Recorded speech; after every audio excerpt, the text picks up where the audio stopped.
carteiras assinadas, água, luz, condomínio, que é 10 mil reais. Então, todo esse troço, por que eu assumi esse cargo e fui colocar as coisas nos eixos, eu fui uma vítima terrível. Eu passei mais ou menos 10 anos só estudando, lendo, entendendo o troço, para poder, hoje, gradativamente, me surgir contra isso, me aparelhando. Mas, para responder a sua pergunta, todo tipo de canalice, de calúnia, de sabotagem, de menosprezo, eu recebi depois que saí desse ministério e, sobretudo, durante a minha permanência no ministério. O Max tem mais uma segunda pergunta, depois o Gabriel lá, e aí o Paulo. Nós temos só 15 minutos. 15 minutos, porque tem o nosso trabalho luminar do nosso Olavo que está aí. Não, mas eu acho que está fantástico. Só chamando a atenção do que... Não, o Ipojuca tem que ter tudo chamado a atenção, mas ele falou de uma coisa importante, a preocupação deles com a continuidade da domesticação ideológica. E depois dele passar por um processo desse, passou 10 anos estudando o que hoje nós estamos discutindo aqui, para que ele viesse a entender o processo pelo qual ele passou. Eu passei um tempo me julgando um grande filho da puta. Eu dizia, meu Deus do céu, eu sou um canalha. Porque, o Olavo já anotou isso, que quando você deixa as esquerdas, eu nunca fui nem de direita, nem liberal, nem coisa nenhuma. Depois me tornei o que eles chamam de direita. Mas uma das grandes coisas é que eu perdi todos os meus amigos.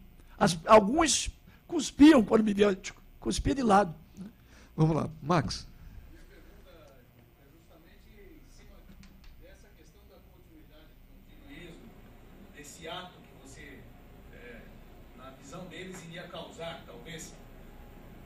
Veja bem, nos anos 70, mais no final dos anos 70, enquanto eu morava em São Paulo, estudante, universitário, tinha um vizinho nosso, só fazia filme de sacanagem lá. Não sei se era com dinheiro da Embrafilme, não sei de onde é que vinha o dinheiro, mas só saía filme de sacanagem, era filme de sacanagem, vizinho de porta. Ele tinha aquele apartamento lá só para isso, não me lembro o nome do cineasta, mas era daqui do Rio de Janeiro. Mas também não importa isso. Sim. Isso me marcou muito. Além disso, a minha geração, eu sou de 59, a minha geração, que nessa década de 70, então, éramos jovens, não tínhamos hábito de assistir filme brasileiro, filme nacional. Justamente porque estava inserido nesse contexto alguma coisa que não nos passava uma imagem muito bacana do Brasil. Pelo menos eu tinha esse entendimento. Ao contrário do meu pai, que tinha um pensamento como jornalista esquerdista. Tá? Então eu não tinha esse hábito, eu não sei de onde saiu isso de mim, mas eu aprendi isso ao longo da minha vida. As minhas duas filhas hoje, uma com 23, a outra com 20 anos, detestam e sempre detestaram filmes nacionais. Eu nunca falei absolutamente nada. Nunca ensinei elas a não gostarem de filme nacional.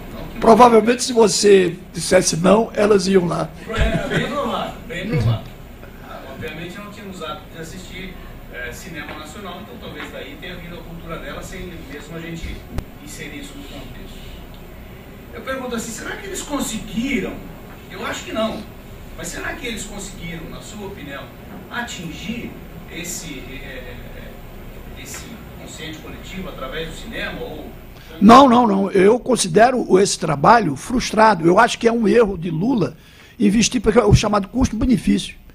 Isso não merece os 800 milhões. Se você der 30 mil reais, já é demais. Compreendeu? Porque isso virou o quê? Virou um processo de corrupção que tem como objetivo, já que esse governo trabalha para a imprensa, para a mídia, na área cultural. Então, diariamente você tem filmes que vai para festival de Cannes ganhar e não é sequer selecionado, filmes que concorrem ao Oscar e não ganha. Em suma, há uma sofisticação e há quase que uma propaganda enganosa por parte da imprensa em relação ao cinema brasileiro. Uma total propaganda enganosa, porque é um produto que não tem o respeito interno nem externo e que custa muito. Mas um cineasta hoje, um cineasta brasileiro de hoje, no meu tempo, fazer um cinema, meu padrão de vida era de um bancário. hoje é de um milionário francês. Você viaja internacionalmente, você tem carros com chofé, você tem grandes escritórios, você tem um cineasta trabalhando, ele ganha uma média por semana. Em cinema você não ganha por mês, não. Um cineasta ganha por baixo R$30 mil por semana, por mês. Ele tem uma retirada de 5 a 10 mil, R$40 mil. Como os filmes demoram 6 meses, você faz aí as contas. Só para não falar do caso da desonestidade, tipo esse cara do Chateaubriand, tipo a maioria dos produtores que fazem um orçamento artificial e faz o filme pela metade do preço e bota no bolso.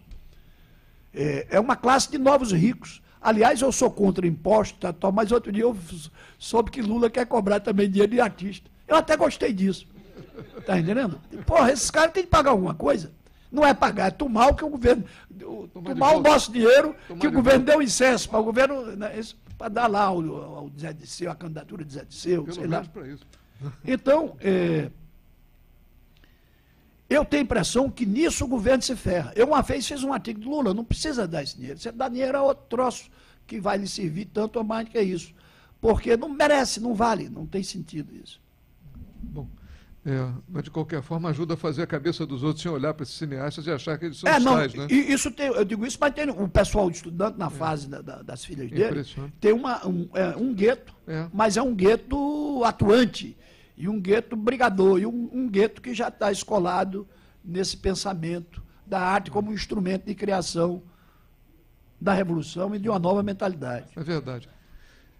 Gabriel, vamos rapidinho, tá? Vamos lá. Boa.